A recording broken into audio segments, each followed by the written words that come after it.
Imagine, if you will, a world where every dollar worth of Bitcoin carries a compliance score, where self custody no longer means freedom and unverified coins get locked out of the system.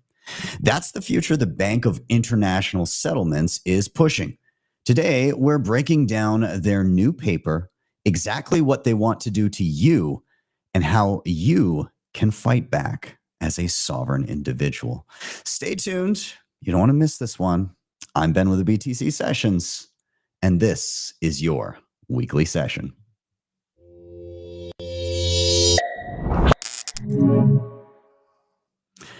All right, I want to welcome to the stage, of course, as always, my co-host with the most, Mr. Nathan Fitzsimmons of the Bitcoin Mentor. How you doing, man? I'm doing great. Did you see that Jack Dorsey is at it again? I feel like he's been on a tear this year in terms of putting out thing after thing after thing.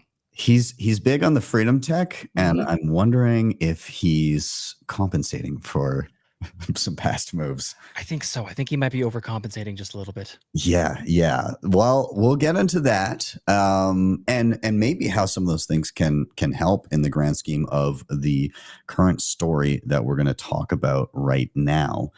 And leave it to the BIS or the Bank of International Settlements to propose more draconian garbage. That's exactly what they're doing here. This is an article from therage.co. Great publication. By the way, I just have to, give a tip of the hat to Lola, who is heading up the Rage here. But she does some excellent work. The stuff on the Rage is great, and I recommend everybody bookmark this site because it will keep your finger on the pulse of the people that most hate that you have freedom money. And that's an important thing. You should know your enemies well. But besides the fact, this article, Bank of International Settlements paper, proposes self-KYC for non-custodial wallets. The economists argue that the exclusion of any coin that has ever passed through a no KYC wallet would enable a culture of self-policing. Once again, let me reiterate that. The exclusion of any coin that has ever passed through a no KYC wallet. That's wild. Let's get into a little bit of this article, and then we'll chat about it. So economists at the Bank of the BIS, often referred to as the Central Bank of Central Banks, have published a paper for a new approach to anti-money laundering compliance for crypto assets. They suggest to leverage the provenance and history of any particular unit or balance of a crypto asset to implement a risk scoring scheme with on and off ramps that would exclude any asset that has ever passed through a no KYC wallet from being accepted by regulated entities. With this approach, the BIS aims to create a culture of duty of care among crypto market participants, leading users of non-custodial wallets to not accept no KYC coins and opt for KYCing their own coins voluntarily. Quote, while customer verification can be performed at points of contact with the conventional monetary system, like exchanges, once claims move to unhosted wallets, there's that famous Elizabeth Warren phrase, on the permissionless blockchain itself, the transactions are out of the reach of conventional forms of intervention. Of course, the BIS loves to intervene. By using public transaction histories, a diagnostic AML compliance score could be referenced in any further interventions by authorities when crypto assets, including stablecoins, are presented for conversion to fiat currency at the off-ramps. I'm seeing a theme here, and I'm seeing a way out here, but let's continue reading how the allow lists work. AML compliance score that references the UTXOs for Bitcoins or wallets for stablecoins could use the information on the blockchain, including the full history of transaction and wallets they have passed through. A higher value would denote relatively clean funds coming from mostly from allowed list wallets, while a lower value, e.g. minimum zero, would denote funds that are tainted by being associated with one or more wallets known to be on a deny list. The paper elaborates. The strongest form of AML compliance would require off-ramps to accept tokens for conversion only if they have passed through addresses that have met KYC compliance checks, i.e., wallets that are on the allow list. The Economist further elaborated. I'm also seeing cracks here in that you could easily, if you've got the right connections, i.e., you're in the government and you control a green listed wallet, that you could easily just bypass this entirely because you've passed through a whitelisted address. This stringent version of AML test implies that all users, including those operating unhosted wallets, would have to undergo KYC checks, just as all clients of banks must do when opening an account today. Exchanges and other wallet providers could then be required to block any transactions from or to wallets that are not on the allow list. Again, they go on to talk about self-policing and everything like that. But this is crazy. Like this level of control that they wish to exert is absolutely wild. And this is just what they're proposing now. Imagine if they got to a level where they had rolled out this level of compliance, how much worse it could get from there. So my first question, before I dive into some of those things that I see here that are glaring, Nathan, what are your thoughts on what we've just read? What are you seeing here? Logistics of what is like actually implementing something like this would be an absolute nightmare. I don't know how they would get around doing it. So first and foremost, if they kept using the word wallet, do they mean wallet or do they mean address? Like, are you going to have to send them your pub key? Like, what exactly are they looking for here, and what kind of registration, and who's going to control that information? And man, we've seen the issues that happen with even things like, ledger hacks, right? We have all that customer data. What a honeypot of information that you have to give up. You basically have to dox yourself in terms of what you control that's going to go into a centralized database. Wouldn't that be worth getting a hold of, or a bad actor taking a look at? So one, how they're going to execute it just seems absolutely ridiculous to me. It's a terrible idea. Two, again, between Liquid, Lightning, eCash, ARC, and Fedimints, again, it's like, what do we do here, guys? How do you even remotely begin to address those? And how many hops back are you looking on stuff? And then the last thing that I want to throw out too was just the idea of I think there's a little bit of a silver lining. There's a nice silver lining in all this, is it feels very much to me like, oh, we can't control this. We fully acknowledge there's nothing we can do to stop people from using Bitcoin. Maybe we can just use enough fear and pressure to kind of normalize that self-reporting in the same way that nobody really, like people in the, the normie world, even remotely consider the fact that you're self-incriminating when you do you file your taxes every year. Is that before Bitcoin has that broader adoption where everyone is very familiar with the tools and the things available and the different layers and things as well too, that we're going to try and normalize self-reporting, self-incrimination beforehand, so we can get in there culturally at least, because it feels like a last gasp, grasping at straws to try and get their hands around something that they can't possibly control. Yeah. I like what you had to say there. Well, like one, the layer 2 stuff, right? Like all of this is based on looking on chain at the data, right? And I honestly believe that already, but moving forward, more and more people, their default interaction with Bitcoin is going to be through some type of layer 2, whether that be Lightning or Liquid, or as you mentioned, these different eCash solutions, or ARC is beginning to, we're seeing the first iterations of that. It's all going to have layers of obfuscation. When you receive or send a Lightning payment, there's no tie to a specific UTXO, even though there is an underlying UTXO, there is on-chain Bitcoin representing it, but you're stringing together transactions, hopping through various nodes, all of which is onion routed. And as a sender in particular, you have a fair amount of privacy, and the receiver has no way really of looking back at the originating node from which that Lightning transaction came.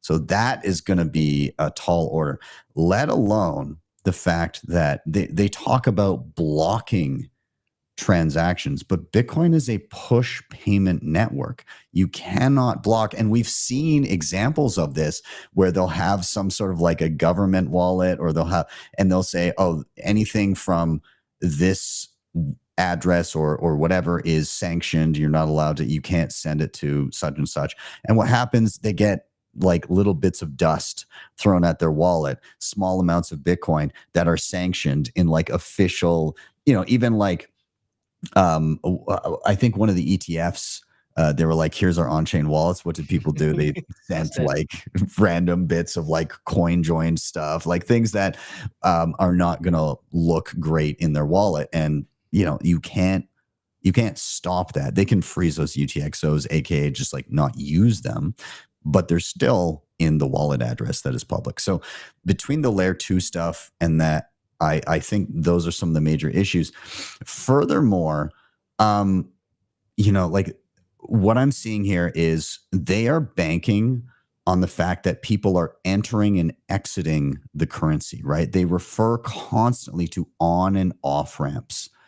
But if you exit fiat, you are not beholden to the whims of on and off ramps. You use your Bitcoin. Now, could they target businesses? Absolutely. But if you can build a good local community and begin sourcing things locally from people that you know and you have relationships with, as we did in the days of old, you would know your cattle rancher, you would know, your chicken farmer and get your eggs, and where you're getting your milk. If we revisit those ideas and begin building strong communities, that is really, really difficult to try and stop people from accepting a lightning payment for eggs. And so, like this, I'm seeing all these things that would make it draconian for people, but I'm seeing exceptions, like I said, where somebody in a position of power could have one of these whitelisted KYC friendly addresses and simply send their laundered Bitcoin to that address in a hop and then back out, and then they're in the clear. And like they do this all the time with the traditional banking system. All of the AML compliance shit did not stop HSBC from voluntarily laundering millions, hundreds of millions for Mexican drug cartels, right? And they got a slap on the wrist. So like clearly they don't give a shit about it. They just want to keep the majority of the populace down, and then make their profits where they can. So I think it's all BS, but I think it can't possibly be enforced. And it almost reflects, to me, it feels like it reflects a lack of understanding of Bitcoin, or at least even where Bitcoin is at today. Yeah. And so I feel like they almost got handed these suggestions from some intern that did some, Grok and ChatGPT research, and this is what they came up with. The one thing though that I could see that, like, I don't know how it necessarily be implemented, that makes me like a little bit apprehensive, is that I could almost see them having like a Bitcoin buyback program, almost like that gun buyback program. And that I would hate to see, right? Like, oh, your transactions are tainted with unregistered wallets, right? That unhosted thing is so ridiculous. I can do it with dice rolls. This is stupid and paper. That I could very well, I would be apprehensive, like a 6102 or kind of some sort of vulnerability there, where they basically say like, look, if you have the one-time forgiveness, if you have unhosted Bitcoin, just send it here. We'll give it to you at par value or something like that, where they try to use it as a way of getting Bitcoin under their control. Yeah. Yeah. And so, we talk about the infeasibility of rolling this out. However, things north of the ice wall here in Canada continue to get draconian as hell as well. And I just wanted to play this clip. This is people discussing on Now Media, discussing something called Bill C2 that the Liberals are trying to introduce right now. And the extent to which this would surveil the populace with no due process is staggering. But Canada's not alone in trying to roll out this kind of stuff. Europe loves this. There's a big contract in the US for Palantir. So, scoff at Canada all you want, but it's coming everywhere. And I think people need to be aware of stuff like this. So let's take a listen to this quick clip. We're going to here to talk about Bill C2, the path to a police state. Maybe, John, if you could just kind of like fill people in on why that looks like it might be a path to a police state here in Canada? So Bill C2 has provisions in it to criminalize the use of cash, to allow Canada Post open mail, for customs officials to inspect goods destined for export anywhere in Canada, regardless of where they're located, and warrantless searches by police of premises, and a legal obligation for anybody who uses a computer is now designated an electronic services provider and has to give access to their software to government officials without a warrant. It's just, it's over 100 pages long. I haven't even been able to read all of it yet, but it's just frightening, and it's a big step towards Canada becoming a police state. That is wild. Like, you and I right now, and everybody watching this stream, you are now an electronic service provider. Please let us look at everything on your computer. Like, that is warrantless as well. Like, these are the types of provisions that are in this bill that is being proposed. And while it's, in my opinion, unlikely that it would pass in its current form, it's just an indication of what they want to do. And they're banking on making some ridiculous overreach in the bill and then paring it back a little bit so it seems not so bad. And then next time they'll reach even further, and we'll end up with this exact outline after a few tries and them taking an inch every single time.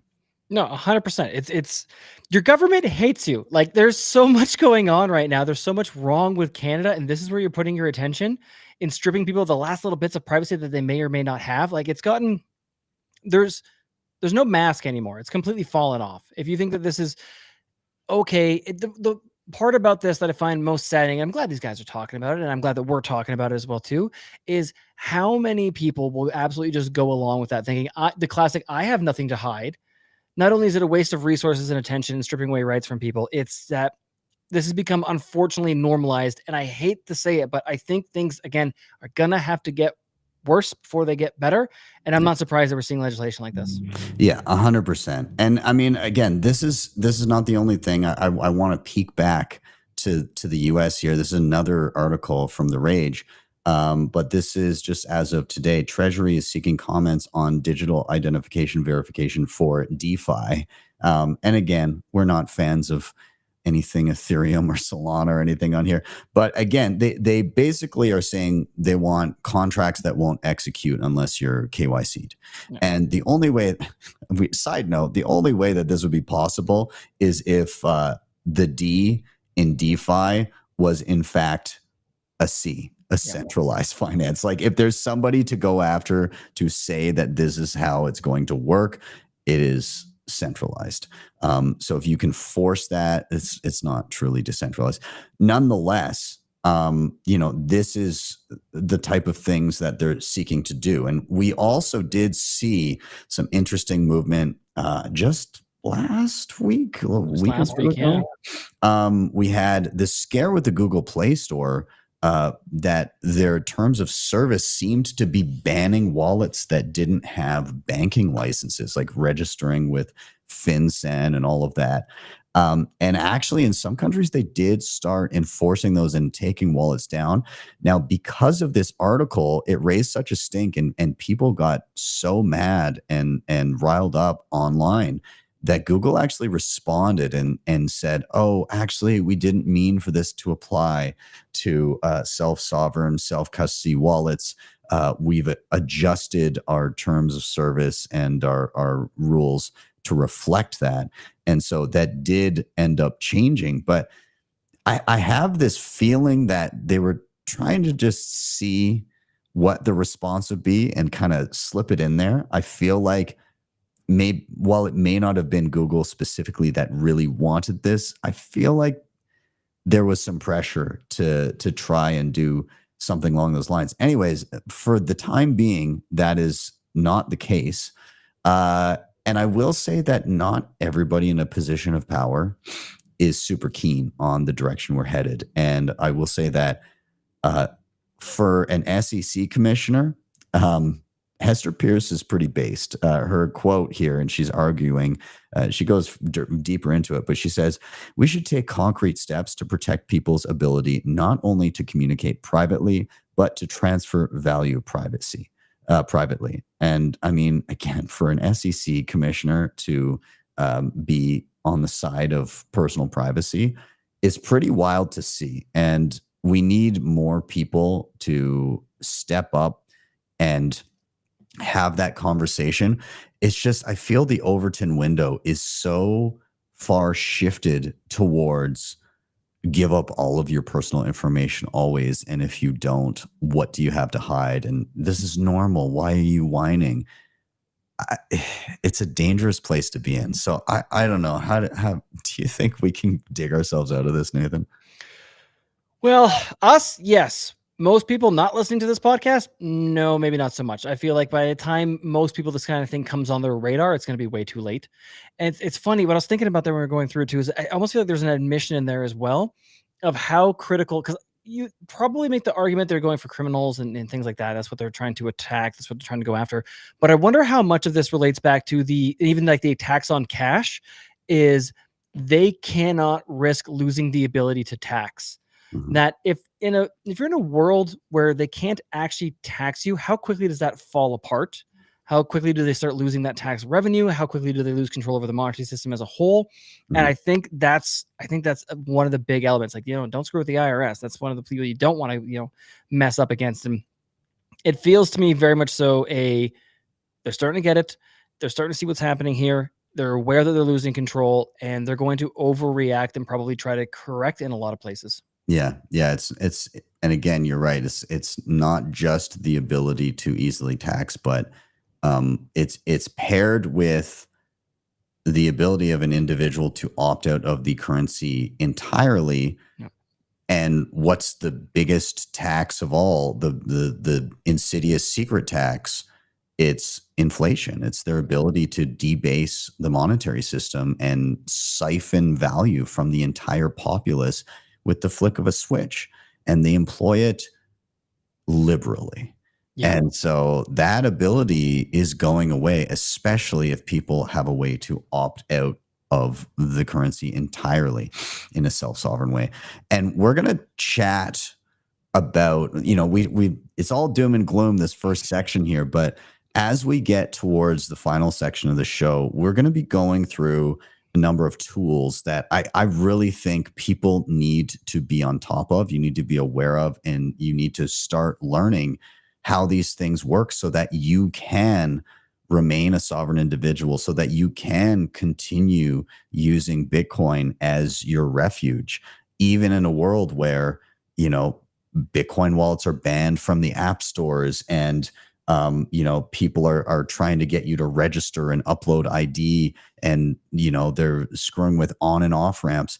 Again, if you exit the system once and you don't return, you can just use your money as long as you've created relationships that allow you to do so. So we'll chat about that in a little bit. But in the meantime, on the other side of the jump, we're going to talk again about the flailing nation states and their tactics of trying to help their fiat currencies remain viable, have any sort of purchasing power so that they can retain control. And we've seen the US making moves, but as of now, we're seeing China make some big moves. And we're going to discuss exactly that on the other side of the jump. If you're enjoying the conversation, please do smash that like button. We're going to give a quick shout out to some sponsors, and we're also going to give away some sats on the other side of the break. So get your Lightning wallets ready. We'll be back in just a moment. Bitcoin Well is the best place to be buying and selling Bitcoin in Canada and the US. And now with Bitcoin Well Infinite, it's also the best place to be making large buys at their OTC desk of over $50,000. Their white glove service gives you fast transactions, no slippage, and the lowest fees. You can scan the QR code on the screen or simply head to bitcoinwell.com/BTC Sessions to sign up today. And you can share your own personalized referral link to earn commissions. If you've been around Bitcoin for more than a minute, You've definitely seen something made by Crypto Cloaks. Since 2017, they've been the go-to for badass 3D printed Bitcoin gear, from custom home mining rigs to sleek hardware wallet mounts that make your setup look pro. I've been stacking Cloaks gear for years, and most recently I grabbed their Gamma case for my miner. Let me tell you, it turns some heads. You can customize everything, and of course, the legendary Bitcoin grenade, yeah, that's them. Hit the link in the show notes or scan the QR code to visit CryptoCloaks.com and stack your own custom Cloaks gear today. Debify is the best and easiest way to borrow against your Bitcoin in a non-custodial way. Funds are held in a multisig escrow where you hold a key, and the platform allows for excellent hardware like the Cold Card Mark IV and the Q. You have access to flexible conditions, the best rates, and institutional grade liquidity. If you're looking to make use of your capital, don't sell your Bitcoin, borrow against it. You can head over to debify.com to check them out, or simply scan the QR code on the screen. All right, we are back in, and we're going to be giving away some sats here. So I'm over here on Bitcoin Well, and I'm going to have to zoom out a little bit so we can actually see what's going on there. So we're here on Bitcoin Well, which, by the way, awesome place to stack sats in Canada and the US, but they also do have an option within Canada where you do not have to give up ID in order to obtain Bitcoin. They have a cash voucher system, and the way that they're able to do it while remaining compliant is within Canada. They have a network of ATMs. You can create an account with just simply an email address, and that could be a dummy email address specific to that account. And when you go up to one of their ATMs, you scan a QR code.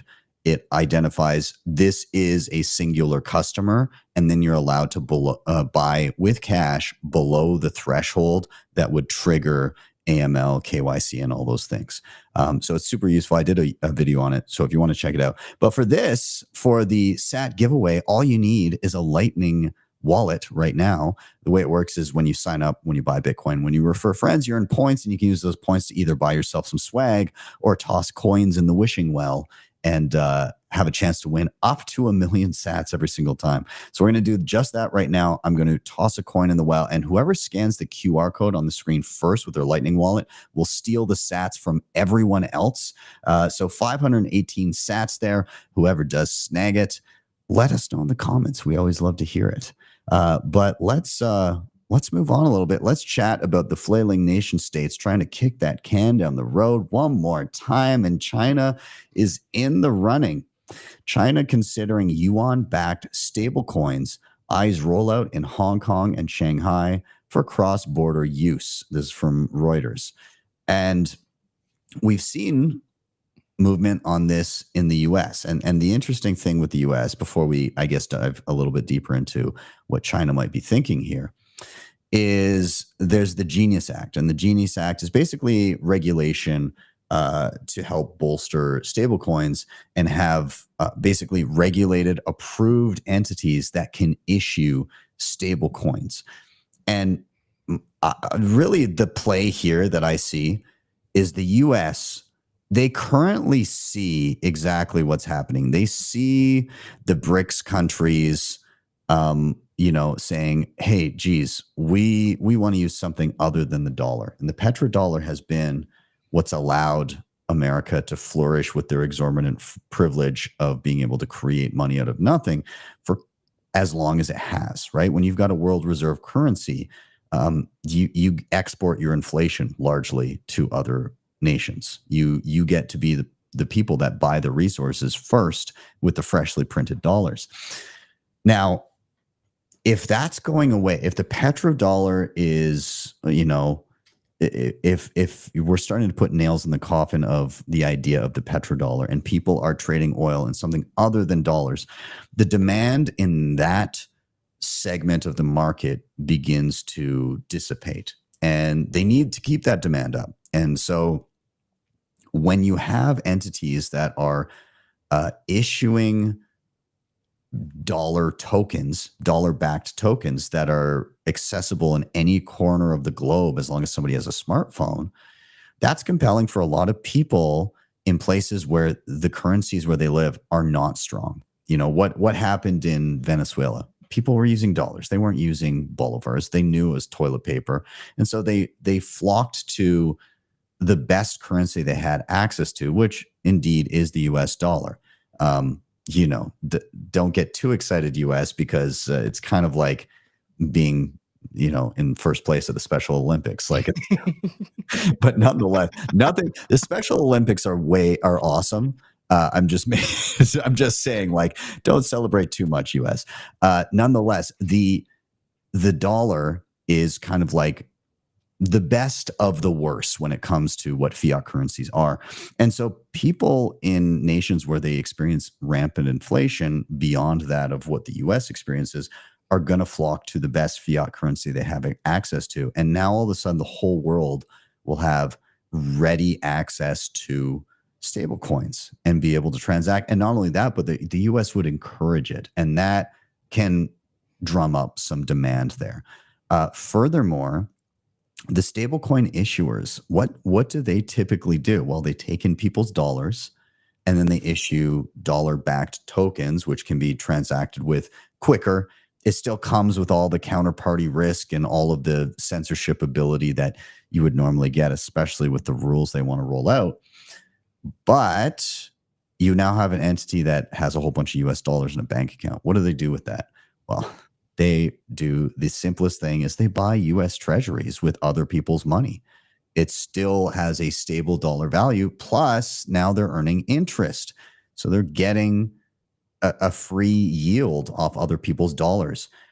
Now, there's some interesting nuance there, but I think that in the instance of China, they're seeing, they kind of see what the US is doing. Like, oh, you guys are trying to kick the can down the road, drum up additional demand for your currency so that it remains the most dominant one on the planet. And they're like, nah, we can play this game too.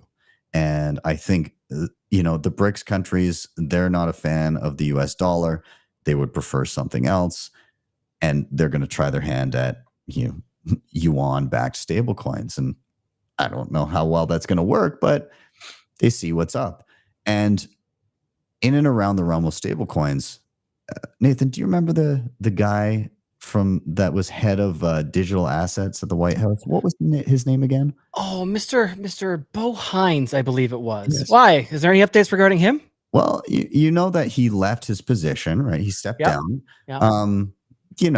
It just happened to step down. I'm sure he has some more important things to do, like joining Tether. Thrilled to join Tether. Huge thanks to Paolo Ardino and the team for the warm welcome. Excited to help build an ecosystem of digital asset products that set the standard for compliance and innovation, empowering U.S. consumers and reshaping our financial system. The best is yet to come. I think this very much plays in. He was working in the White House, and now he's working for Tether. And the Genius Act is passed with all of these, approvals and regulations for stablecoin issuers. I think the writing is on the wall here, exactly what is going on. Now, this is interesting. The dynamic that's interesting here, let's see what Max had to say first off, Max Kaiser, in regards to China. As predicted, the BRICS will roll out their own stable coins, including gold. The U.S. naively thinks the world only wants dollars and U.S. dollar stable coins. And Trump is wasting valuable time and money not stacking Bitcoin as aggressively as possible right now. Really bad mistake. Now, not all countries are avoiding this. Right now, when it comes to, and I believe, I'll share the correct tab here, but Brazil, they just held their first Bitcoin Strategic Reserve hearing. So they're looking to make moves as well. US seems kind of slow to get on top of things. Maybe they're just getting all their ducks in a row. I'm not quite sure. But I think the interesting thing is in and around Tether. Because what does Tether do with the gains that they get from buying these treasuries and earning the interest? Well, they dump it in Bitcoin. They buy Bitcoin with the proceeds. That is their treasury strategy. And so what I don't know is, will other regulated stable coins be doing the same thing? And does that speed up the eventual downfall of these fiat currencies? Now, maybe it in this realm, it keeps the US dollar afloat longer, but I think a lot of other fiat currencies are going to start dropping like flies pretty quick here. The US dollar just might be the last one standing. And I think that China is trying to throw its hat in the ring as being the second last one standing.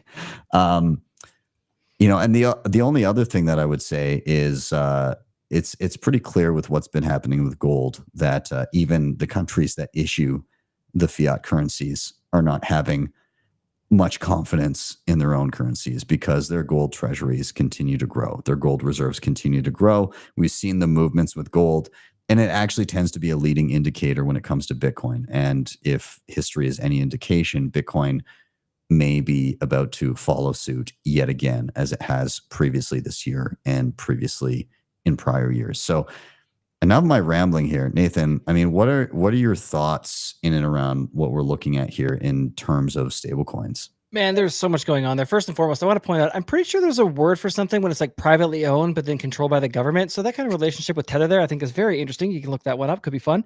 Additionally, I don't blame Bo, a young man. It's a good offer. I'm sure I would have taken the same or at least been tempted. I think there's kind of this interesting dynamic playing out where you got kind of a carrot and a stick between what we saw with the Bank of International Settlement and then the stablecoins as well.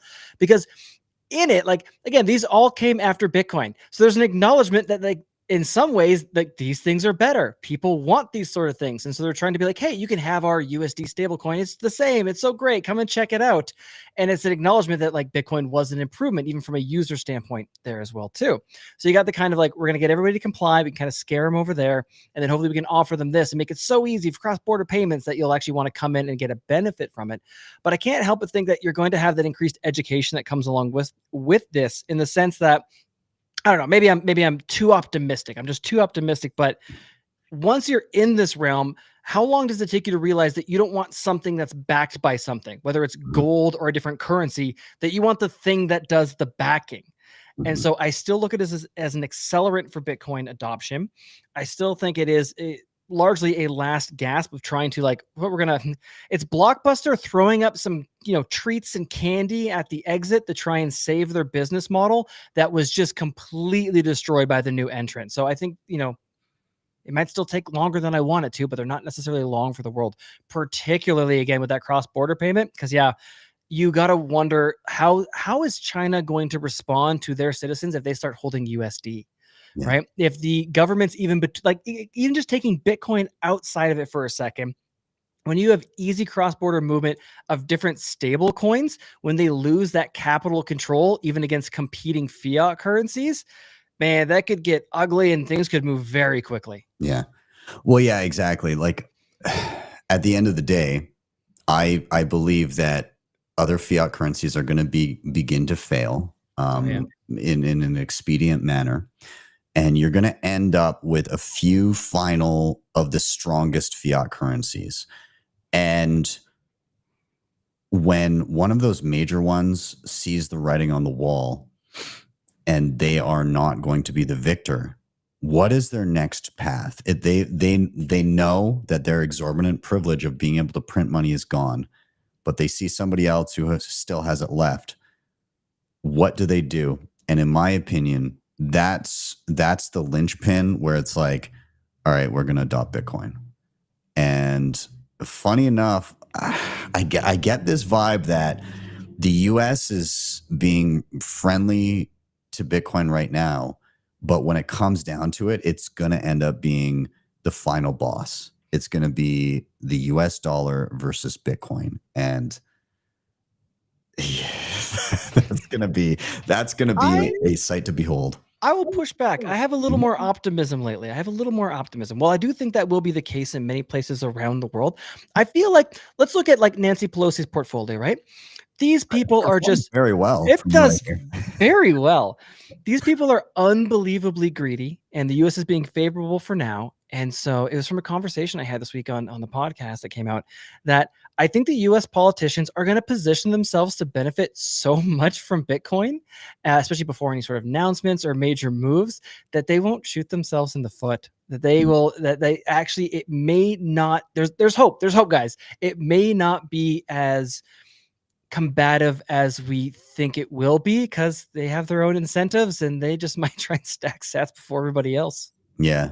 I feel like it'll be a mixture of flailing, but positioning their portfolios in the background. People will know what's about to happen and they'll still fight, but they'll be stacking sats. It very well could be like even the creation of the Federal Reserve, where they like openly in public were against it, and behind the scenes they're just stacking as much as they can. Yeah, 100%.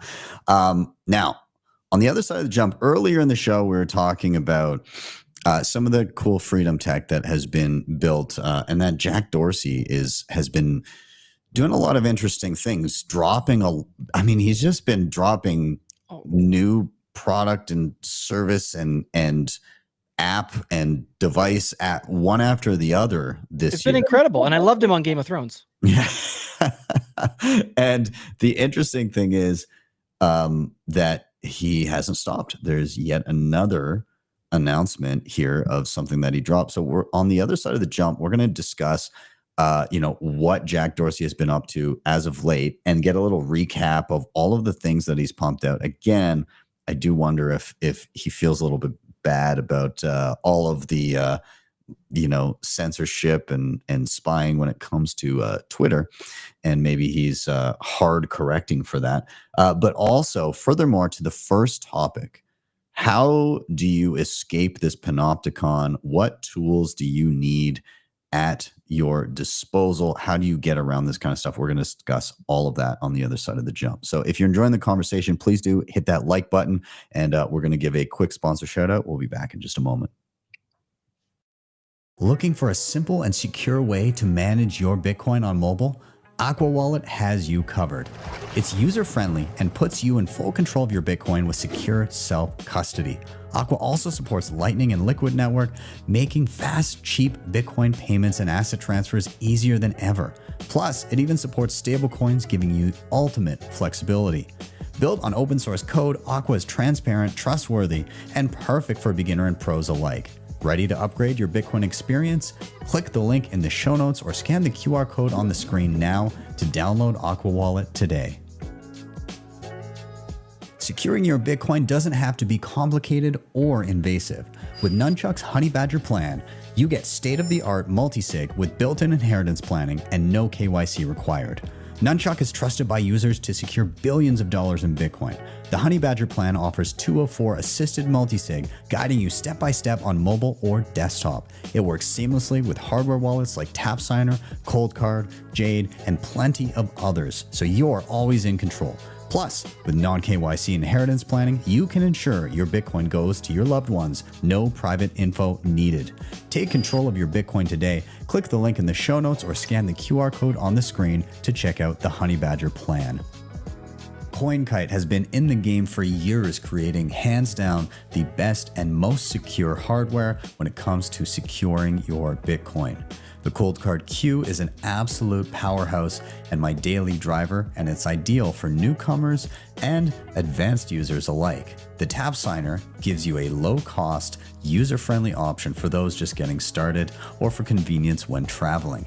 You can head to coinkite.com and use code BTC Sessions for discounts, or simply scan the QR code on the screen to get started right away. All right, we are back in, and let's chat a little bit about our friend Mr. Dorsey, what he's been up to, what he's been building, and then let's dive into some of the other tools that we think are pretty important for remaining self-sovereign in the age of draconian censorship and shutdowns and KYC and AML and all that stuff. Very important, especially for the newcomers that are just visiting the channel for the first time.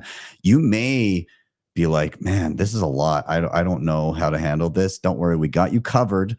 We've got educational step-by-step video tutorials on literally every step of the way so that you can become more self-sovereign starting today. So stay tuned. We've got resources for you. But let's chat to Jack Dorsey. So we got Pete Rizzo tweeting out, billionaire Jack Dorsey's Block announces full suite of Bitcoin banking services for small businesses, companies operating on a Bitcoin standard coming. So what exactly is going on? Block, founded by Jack Dorsey.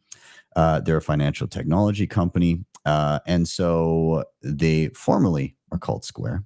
Company started integrating Bitcoin into its offering in 2014 via Cash App, so on and so forth. They are adding something. So Miles Suter, awesome dude, product lead at Block, he shared insights into the company's vision for the future and Bitcoin's role. He said, we think Bitcoin achieves its ultimate destiny when it's being used as everyday money. Important there. Just like Satoshi intended. I think Bitcoin as a global financial infrastructure that everyone can access lets companies like Block operate in a much more global manner. And I think that payments are essential. And by the way, I'm just going to zoom that out a little bit. Payments are essential to maintaining the core properties that make Bitcoin unique, and ultimately will make it win in the long run. So basically, they are looking at enabling merchants to accept card payments and manage operations like inventory, payroll, and business loans. They want to basically integrate Bitcoin into all of their point of sale hardware. So they were showing some of this off and began rolling it out at Bitcoin Vegas in 2025 this year. And that was back in, when was that? April, I think? Yeah, somewhere there. You were in Oslo. Yes, I was. I was at the Oslo Freedom Forum with the Human Rights Foundation. So, they're integrating Bitcoin into everything. But, it's funny. Things like the BitKey, the hardware device that Jack Dorsey rolled out, famously, when it launched, they weren't accepting Bitcoin payments to buy Bitcoin hardware, which is funny.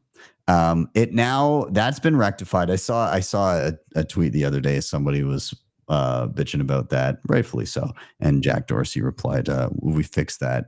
It works now. Relax." But what are they?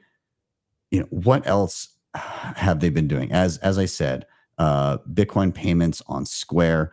They've got a whole suite of merchant tools that they're rolling out. This was back in May, but they were talking about they're going to reach all eligible Square sellers by 2026, subject to applicable regulatory approvals. So again, when you're dealing with on and off ramps that are KYC'd, there may be some asterisks on your ability to do so. Now, outside of this, Jack Dorsey has also been rolling out a whole bunch of other stuff. He did, well, I don't have it pulled up here, he did roll out a cashew-based, this is like a very private way of transacting with Bitcoin, a cashew-based wallet for political dissidents at the Oslo Freedom Forum, and shared that there. He also recently rolled out something called BitChat. This is a chat messenger that does not rely on internet. It creates a local mesh network via Bluetooth with anybody within, I'm trying to remember the distance you need to be away from. I think 100 feet. I've heard 100 feet and 100 meters, and 100 meters for Bluetooth felt way too long to me. So it's probably around 100 feet. Yeah. So this would be particularly useful in instances like when there's a protest and they shut down the internet, which happened in Hong Kong in 2016, and people actually did use mesh networks to be able to communicate and coordinate at these protests. I talked to the leader, Gary, and I did a couple weeks back. Yes, you did, and great chat, by the way. Go back and watch. What was his name again? Do you Nathan recall? Law? Yeah, we did a nice long form interview with Nathan Law just about that Hong Kong protest. He was just a young student at the time. Yeah, 100%. And I've seen him speak at the HRF at the Oslo Freedom Forum before. But very interesting how these things can kind of be coordinated. Now, I just came back from not only learning Bitcoin in Vancouver, but also the Baltic HONEYBADGER conference in Riga, Latvia. And at both of these, they actually encourage people to open up BitChat and sync up with people around you. And it's really cool. Like, you don't need to do anything. You just download the app, you open it, and then it'll just say, this person's nearby, this person's nearby. And there's like a global group chat. and then you can individually message people, and you can just change your username as you see fit. But it's really interesting. And not only that, but I've seen iterations, forks of this, where Calais has integrated Bitcoin cashew payments. So again, super private Bitcoin payments via BitChat. And so I look forward to playing with that. Now, some of the other things that Dorsey has been working on, this is pretty recent, just like a week ago. Block, they have they rolled out their new mining rigs, Block's Proto Rig and Proto Fleet. They aim to reduce upgrade costs and extend basically mining rig lifespans up to 10 years, a 10-year life cycle for Bitcoin mining rigs. And so they've gone about this in a way that they intend to try and undercut what Bitmain is doing to further decentralize mining, so that people aren't relying on a singular chip producer, and so that we aren't in a chokehold by a singular company. Really, really cool. Again, swappable hash boards, air-cooled construction, obviously very efficient, up to 800 terahash. If you know what's up when it comes to Bitcoin mining, that's pretty impressive. Nonetheless, that's one of his other projects. And again, just to reiterate the point that we saw in the previous article, Jack Dorsey is going around saying like, hey, Bitcoin fails if it's simply a store of value. The kind of the antithesis of what somebody like Michael Saylor believes. And not to fault Saylor, but I think Saylor is very much a hammer, and everything that he sees is a nail. And so what is his tactic? It's treasury. I'm going to get people to lend me billions of dollars so I can stack the scarcest money humanity has ever seen. And I'm not super worried about the medium exchange portion of it. But Jack Dorsey is quite the opposite. We need to use this as money. And I tend to be in Dorsey's camp when it comes to that sentiment. I think we need to be able to transact in Bitcoin in a way that is self-sovereign, peer-to-peer, private. And I really think that this is important for people to latch onto. And so we were talking about what tools can people use? How do you level up? How do you remain self-sovereign if the worst of the worst pans out? Like that BIS report we listed first, and they're like, we're going to KYC everything. You can't get, the proper apps. You can't do it. Okay. So first off, right now you're looking to obtain Bitcoin. What are your options if you're not slapping down an ID on the table? Things like HODLHODL. HODLHODL basically links individuals to each other so that you can trade peer-to-peer. There's a fiat payment that takes place through traditional rails, but it's in no way linked to the Bitcoin that you receive in kind, and there's no honeypot of information that designates that even happened. And so this is a great way of doing it. As I mentioned, Bitcoin Well, they also have a non-KYC option where you can utilize their utilize their ATM network and be able to use the platform to buy Bitcoin directly into self-custody without having to slap down an ID. Now, there are other ways to obtain Bitcoin. I'm going to get to the one I think is most important in a moment here, but then you also need to be using open source Bitcoin software wallets that you can use. I really like Sparrow Wallet on desktop. It can look a little intimidating at first. Don't worry. I've got a banger tutorial on it that lays it out very, very simply, shows you the basics. And then once you get through that, you can come back to it and learn some more skills. So Sparrow Wallet's awesome for when it comes to desktop. I do like NUNCHUK. I do like AQUA as well, because it allows you to do Lightning and Liquid and faster, cheaper payments. So check out a number of those, and I'll give you a resource where you can find all this afterwards. What about if hardware becomes illegal? This is a tough one, right? Because everybody's like, oh, I want to secure my Bitcoin. I need a hardware wallet. What if that's not allowed anymore? What if self-custody isn't allowed? And so the answer to this is typically hardware that nobody knows you have. And so there's the Seed Signer project. There's also something called Crux, Krux. basically using run-of-the-mill computing parts to create a Bitcoin vault for yourself. I am doing an updated tutorial on Seed Signer, but I do have a couple existing ones that you can find. But you can basically, from like a Raspberry Pi, put together a device that you can use to help secure your Bitcoin offline for long-term savings, which is super awesome. Outside of that, of course, you can always do things like running a Bitcoin node. While I won't dive super deep into that, you can also do things like mining at home as a solo miner. That's always really cool. But more importantly, things like, what if the App Store gets banned and you can't get, your Bitcoin wallets? Well, things like the Zap Store, zapstore.dev.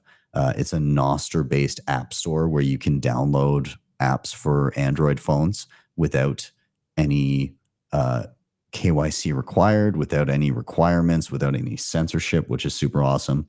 If you can't rely on iPhones or Android phones anymore, you can always de-Google your phone and use something like Graphene OS, a totally different operating system that's more private. But at the end of the day, that BIS report, it focused so much on and off ramps, and people are going to need to get in and out. But what if you don't need to? What if you just have close relationships with the people around you that also value privacy and peer-to-peer interaction and sound money? I think this is where we need to head. I think we need to build our own local communities, meaningful connections, meaningful relationships with like-minded individuals, and create Bitcoin circular economies where we are. And we've done this in Calgary. It's still a work in progress, but I'm very happy with what has come to fruition with the SAT market here in Calgary. And we just started with the Bitcoiners, and we grew from there, just friends of friends joining in and stacking on top of what we've built each time. And it's so moving to see the sense of community at every single one of these events.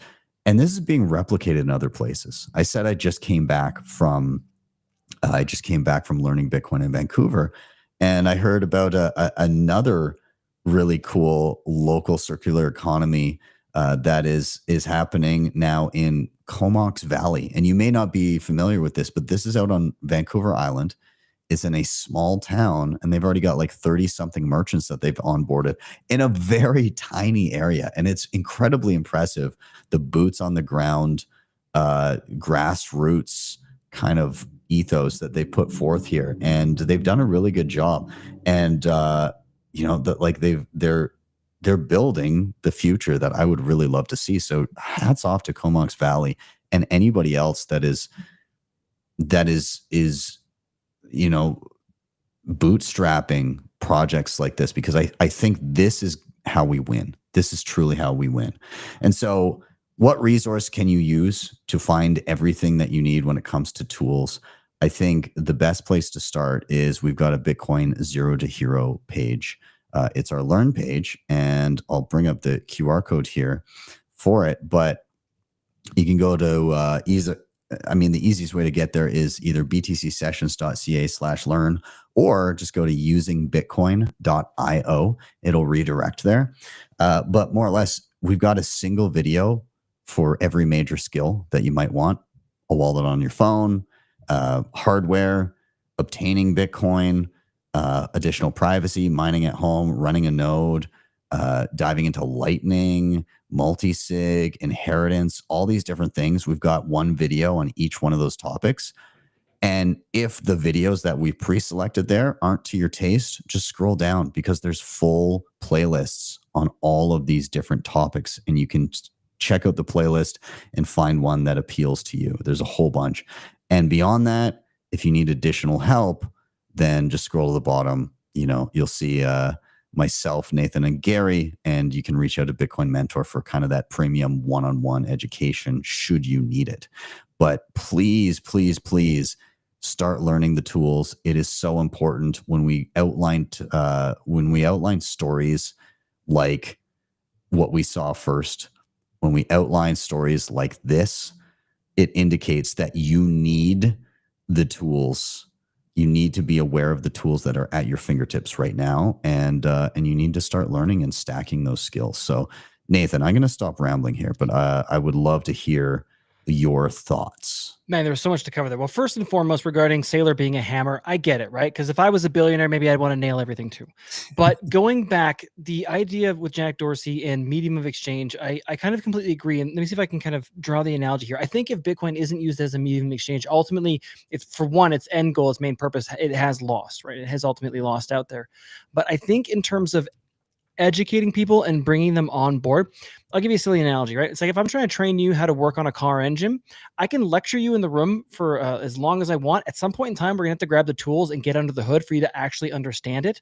By only treating Bitcoin as a store of value and not a medium of exchange, I think there's a huge learning gap that's being missed there by never getting your hands dirty, by trying it out, by moving around when playing with it. So to that call to action, essentially, to get out there and learn about these tools, I completely agree. And I would just have to add to it, like, guys, you don't have to know everything today. You should just know a little bit more tomorrow. And if you just keep doing that and keep iterating, you'll have more optionality. You'll know kind of what you have available. You'll know where to go to get more information if you need it, and you'll be ready for whatever life throws at you. And again, going back to that, preparing for that kind of Bank of International Settlement situation, yeah, that really is like the final kind of preparation stage, is knowing how you can completely remove yourself from the fiat system. Where can you get food? What trade guys do you know? What friends do you have that you can call upon? Be like, hey, dude, I need help fixing this wall in my house. Can I pay you in Bitcoin, please? Yeah, 100%. And so again, if you're new here, if all of this seems a little daunting, honestly, just like check out the page and just start at video 1. Yep. That's it. Like, that's all you need to do. You know, the longest journey starts with a single step, right? So that single step can be, how do I get a wallet on my phone and actually take self-custody? So you can start down that pathway. And you know, if you were to get through that whole page, you would be so far above and beyond your average Bitcoiner. It would be impressive. So just keep building those skill sets and ask questions. It's okay to not know something. But either way, I'm bullish for the future. I think, you know, if it's any indication of the number of people that come through here and watch the show and then go on to learn from the tutorials, it indicates that people are hungry for knowledge and want to learn. And that's amazing. And it bodes well for not only the future for us, but for our many, many Bitcoin babies that people are popping out. Completely agree. We're going to win. That's basically all my brain was going to, is like, we're going to win. We have the tools, we have the tech, we have the passion. As long as, you know, people, again, tuning into this are going out there and continuing to stack skills and show their friends, talk to them about it, right? Yeah. Then we win. Yeah, 100%. And with that, that's our call to action. Just keep learning, keep stacking those skills while you stack those sats. That's the super important thing. With that, I am out. Nathan, thank you so much. Everybody else that watched, thank you so much for being here. Smash that like button if you enjoyed everything. And don't forget to keep learning. It is so important. We'll see you guys next time. Keep an eye out for everything else on the channel. See you guys soon. Cheers. Hey, you. Yes, you watching the Bitcoin price movements and the latest exciting news.